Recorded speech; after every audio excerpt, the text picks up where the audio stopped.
рафтем.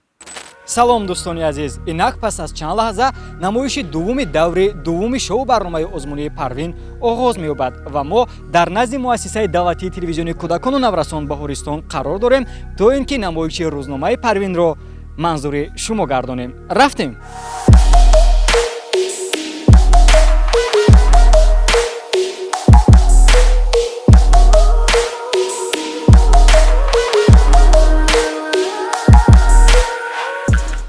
бинандагони азиз, айни замон мо дар утоқи пардозгарӣ қарор дорем ки маҳз дар ҳамин ҷо иштирокчиёни шоу барномаи озмунии Парвинро зебо мекунанд ва онҳоро ором медиҳанд. Нуриябону айни замон ба ороиш додан яке аз иштирокчиёни шоу барномаи озмунии Парвин машғул аст ва биёед аз ин нафар пурсон мешавем ки ин кор барояш душвор аст ё ин ки на? барои зебо гардонидани иштирокчиён ман бояд онҳоро ороиш диҳам. саломат бошед, мо ба кори шумо барор мехоҳем ва меравем ба шоу барномаи озмунии Парвин.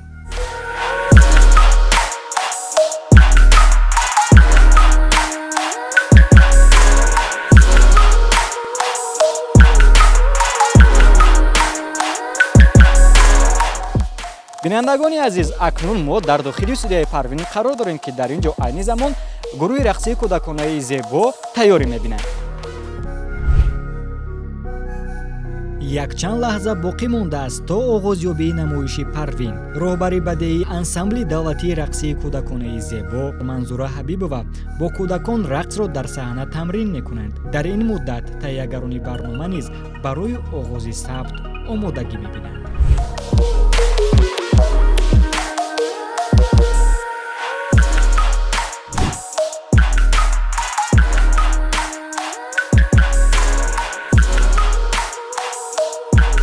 бинандагони азиз, чуноне ки худи шумо шоҳид ҳастед, айни замон тайёриҳо барои оғози шоу барномаи озмунии Парвин барои намоиши дуввум рафта истодаанд ва доварони мо низ омадаанд. дар ин ҷо айни замон Неқадам Шоназаров қарор доранд ки эшон ба барномаи мо омадаанд, аммо на ҳамчун ровӣ ва барандаи ин намоиш ки дар солҳои пешин буд, балки ҳамчун довари озмун. биёед айни замон бо ин нафар ҳамсоҳбат мешавем.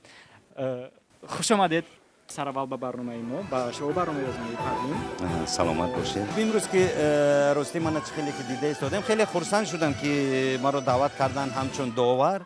вале ман як чизро гуфтанӣ будам ки то муддати 3 сол буд ки масалан ман ин барномаро бурдам ва бароям ҳамчун баранда фикр мекардам ки яъне баҳодиҳии доварон осонтар аст. вале имрӯз ҳоло манам омодагӣ ҳатто либосам напӯшидам, вале яъне ки дар як ҳаяҷон ҳастам, чунки ҳис карда истодам ки воқеан доварӣ мушкилтар аст аз барандагӣ, чун хоб агар як каме муболиға ҳам кунем, яъне ки тақдири ҳар як кӯдакро ҳал мекунад.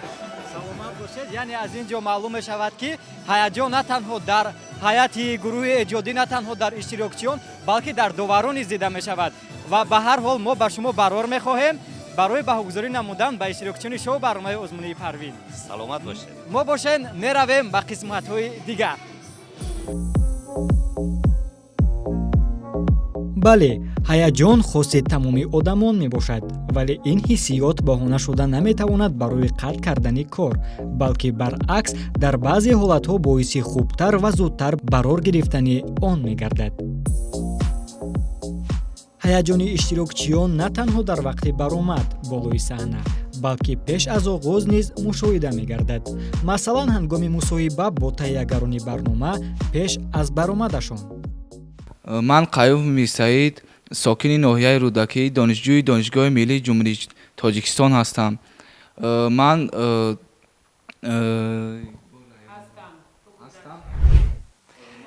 бинандагони азиз, айни замон мо дар он маконе қарор дорем ки маҳз дар ин ҷо иштирокчиён барои мусоҳиба омодагӣ мебинанд ва онҳоро гусел мекунанд ба саҳна. айни замон бошад Мирсаид ба муҳаррирон интервю дода истодааст ва баромади вай баъд аз чанд лаҳза оғоз меёбад. мо меравем ба саҳнаи Парвин. шоу барномаи Парвин бо садои дилнишину форами най дар иҷрои ҳунарпешаи халқии Тоҷикистон Нуралӣ Шерматов оғоз гардид.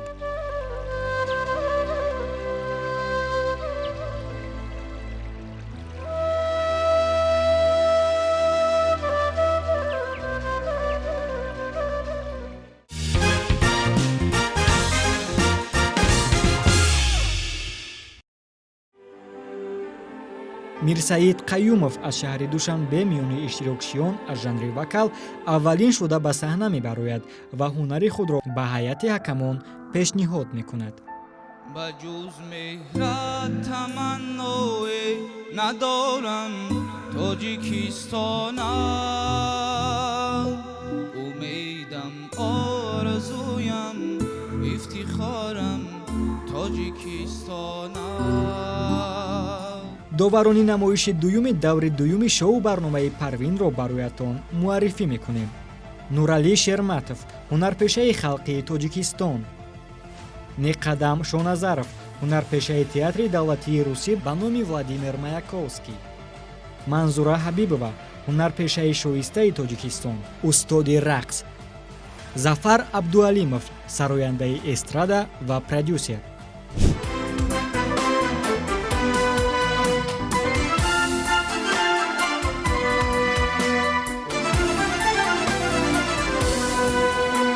бинандагони азиз, чуноне ки худи шумо шоҳид ҳастед, айни замон иштирокчии аввал дар намоиши дуюми шоу барномаи озмунии Парвин дар даври дуюм иштирок карда истодааст ва иштирокчии дигар бошад, навбати худро интизор аст. биёед бо ин нафар ҳам суҳбат мешавем. меҳрангез, пас аз чанд лаҳза баромади шумо оғоз меёбад ва шумо худро чӣ гуна ҳис мекунед? ман бисёр худамро хуб ҳис менамоям ва тезтар мехоҳам ки ба саҳна бароям. ҳаяҷон ҳаст? Не. барои оне ки мо дар саҳна хуб баромад кунем, моро мебояд ки ба худ боварӣ дошта бошем. Ба худ боварӣ доред? Албатта.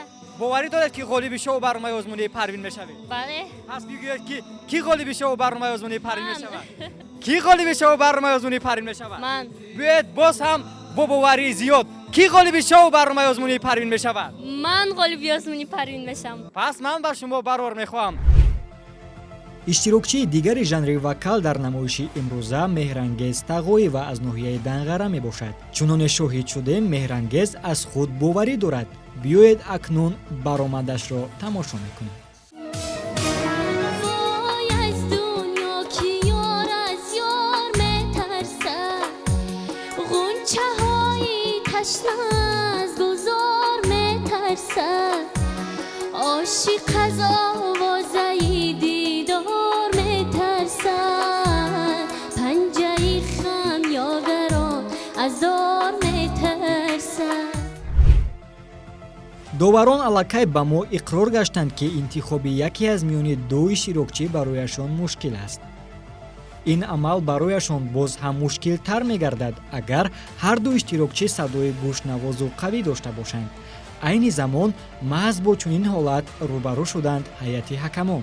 зинро онҳо ба хулосае омаданд ки ба ҳар ду имтиёз бидиҳанд. ҳар дуи ҳамин иштирокчиён ба даври се гузаронем, лек бо як гӯем ки шарт. мо пеш аз даври се мебинем кадоми шумо номератон хубтар, дар ҳамон ҷо мо аллакай гап мезанем ки ё ҳар дуятон баромад мекунед ё ин ки кадоме аз шумо. мирсаид ва меҳрангез то оғозёбии даври сеюм бояд хуб тайёрӣ бинанд ва аз пайи ислоҳи ғалатҳо шаванд.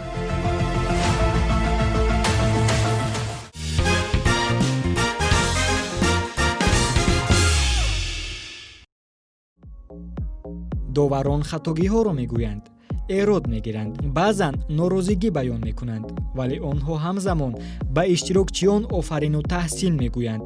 онҳоро барои иродаи қавӣ ва бартараф намудани тарс дар саҳна таъриф мекунанд. иштирокчиёни жанри навозишро ҳаяҷон фаро гирифтааст. доварон ба онҳо кадом суханҳоро мегуфта бошанд? вақти баромади онҳо низ расид.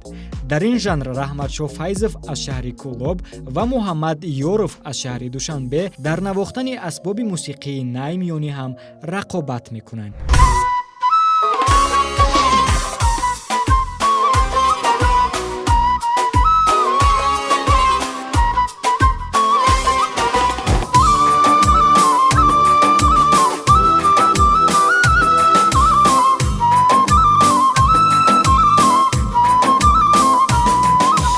доварон дар шоу барномаи озмунаи Парвин аз соҳаҳои гуногунанд. аз ин сабаб ба иштирокчиён на танҳо аз рӯи иҷроиши суруд навозиш ва ё рақсашон боҳгузорӣ мекунанд, балки ҳаракатҳои саҳнавӣ, кушодашавӣ ҳангоми баромад, бартараф кардани тарсу ҳаяҷон, мимика ва ҳатто нигоҳ низ ба рӯи баҳогузорӣ таъсир мерасонанд. Вале албатта дар ҷойи аввал истеъдод гузошта мешавад. маҳз истеъдод сабаб гардид ки дар жанри навозиш Муҳаммад Ёров ба даври дигар роҳхат гирифт.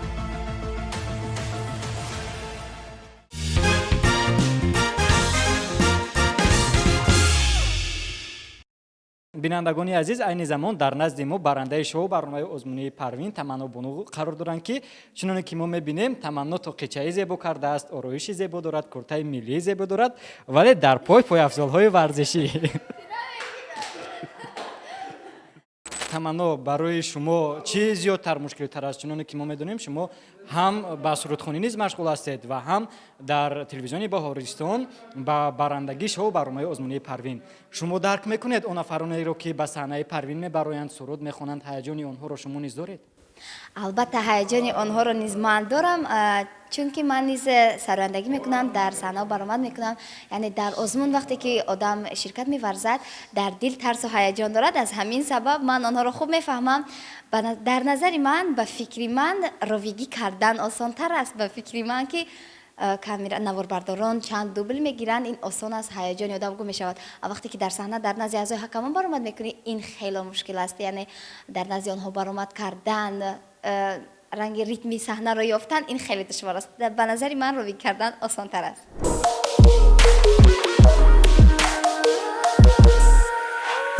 шоу барномаи озмунии Парвин идома дорад ва навбат ба ҳунарнамоии иштирокчиёни жанри рақс мерасад. нозанин Ҳотамова аз ноҳияи Муъминобод ва Азиза Холова аз шаҳри Душанбе дар ин жанр ҳунарнамоӣ хоҳанд кард.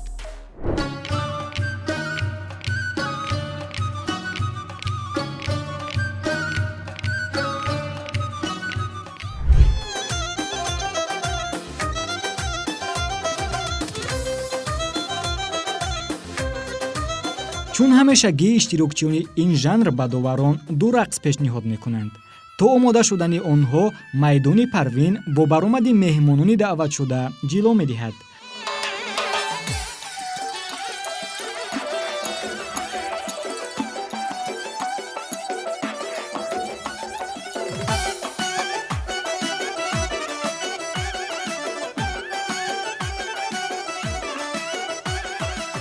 дар ин муддат Таманно низ фурсатро аз даст намедиҳад. ӯ аллакай пойафзолҳои зебои худро пӯшидааст ва ба сабти барандагии барнома машғул мешавад.